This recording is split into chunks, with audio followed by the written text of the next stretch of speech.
Hello everyone. My name is Ashwin Supat, and I am here to explain one topic of operating system. That is my internal assessment 3 in operating system. तो आज हम बात करने वाले हैं जो कि हमारी ये ऑपरेटिंग सिस्टम की यूनिट 3 है, सीपीयू शेड्यूलिंग। जैसे कि आप स्क्रीन पर देख सकते हो, सीपीयू शेड्यूलिंग के बारे में जो ऑपरेटिंग सिस्टम का एक बहुत इंपॉर्टेंट टॉपिक है। ये मेरा यूनिट 3 का इंटरनल असाइनमेंट के लिए है ये वीडियो।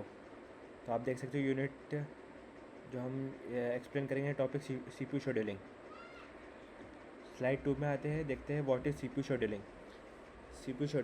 सीपीयू शेड्यूलिंग का मतलब है जब हम मल्टीपल प्रोसेस रेडी करते हैं तो ओएस डिसाइड करता है कि सीपीयू किस प्रोसेस को पहले मिलेगा। सीपीयू एक लिमिटेड रिसोर्स है, इसलिए शेड्यूलिंग ज़रूरी है। तीन तीन टाइप के तीन टाइप के शेड्यूलर्स होते हैं। लॉन्ग टर्म जो प्रोसेस को क्यू में डालते हैं, और शॉर्ट टर्म जो सीपीयू को एलोकेट करते हैं, और मीडियम टर्म जो स्वीपिंग हैंडल करते हैं। जैसे कि आप देख सकते हैं types of schedulers, why it is needed and why does it happen. आगे बढ़ते हैं। शेड्यूलिंग क्राइटेरिया का मतलब है जब हम मल्टीपल प्रोसेस रेडी है तो ओएस डिसाइड करता है कि सीपीयू किस शेड्यूलिंग क्राइटेरिया में सीपीयू शेड्यूलिंग के बारे में आपको बता रहा था। शेड्यूलिंग क्राइटेरिया है एक अच्छे शेड्यूलर को 5 क्राइटेरिया फॉलो करना चाहिए। जैसे कि आप देख सकते हैं CPU utilisation, throughput, turn around time and waiting time, response time, इसका की फार्मूला। तो सीपीयू बिजी रहे और ज़्यादा काम हो तो turn around time, waiting time और रिस्पॉन्स टाइम को मिनिमाइज़ करता है। इन दोनों को कैलकुलेट करने के लिए फार्मूला स्क्रीन पर है जो आप देख सकते हो। आगे बढ़ते हैं हम FCFS, first come first service. First come process are executed in the order they arrive simple but may cause convoy effect. ये आप देख सकते हो, ये एग्जांपल मैंने दे रखा है जो कि एक पहला एल्गोरिथम है FCFS, first come first service. जो प्रोसेस पहले आए हैं उसे पहले सीपीयू मिलेगा। यहाँ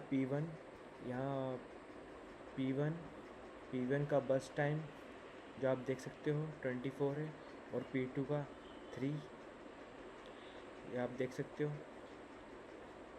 P3 जो अपना P3 है को वेट करना पड़ा। एवरेज वेटिंग टाइम उसका 17 है, 17 ms हो गया। बहुत ज़्यादा इसका बड़ा प्रॉब्लम है कॉन्वे इफेक्ट, जब एक बड़ा प्रोसेस सब को रोकता है।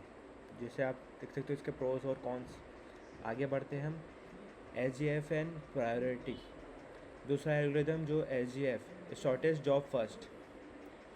Select the process with smallest CPU burst time and not optical for minimising average time. आप देख सकते हो प्रायोरिटी शेड्यूलिंग इस प्रोसेस इज, ये वाला जो आपको स्क्रीन पर दिख रहा होगा, ये हमारा दूसरा एल्गोरिथम है। जिसमें सबसे बड़ा काम, उससे पहले सीपीयू को एवरेज वेटिंग टाइम सिर्फ 4 ms और ये ऑप्टिकल है, लेकिन प्रॉब्लम एग्जीक्यूट नहीं हो सकते। प्रायोरिटी शेड्यूलिंग में हर प्रोसेस एक प्रायोरिटी नंबर मिलता है, लोएस्ट नंबर मतलब हाईएस्ट प्रायोरिटी। इसका भी स्टारवेशन प्रॉब्लम है। Solution ageing technique.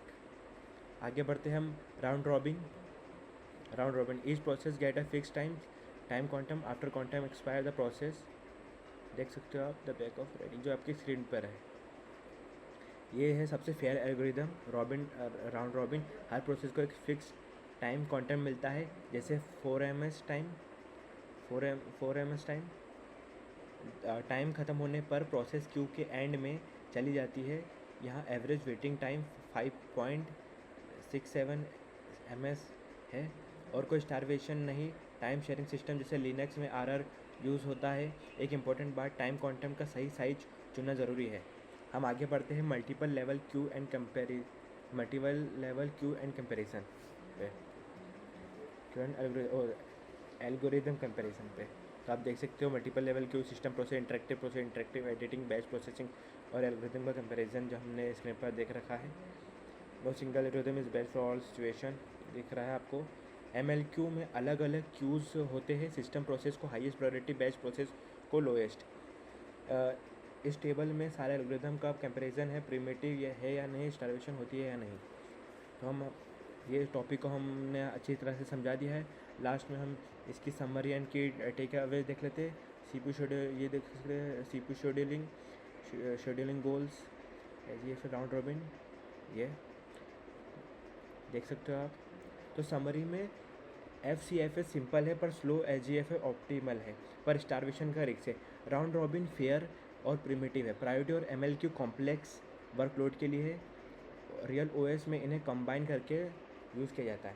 तो थैंक यू फॉर, मैंने टॉपिक्स CPU शेड्यूलिंग समझा दिया है और आगे कुछ भी इसमें मुझे लगता नहीं, मैं सबको समझा दिया है।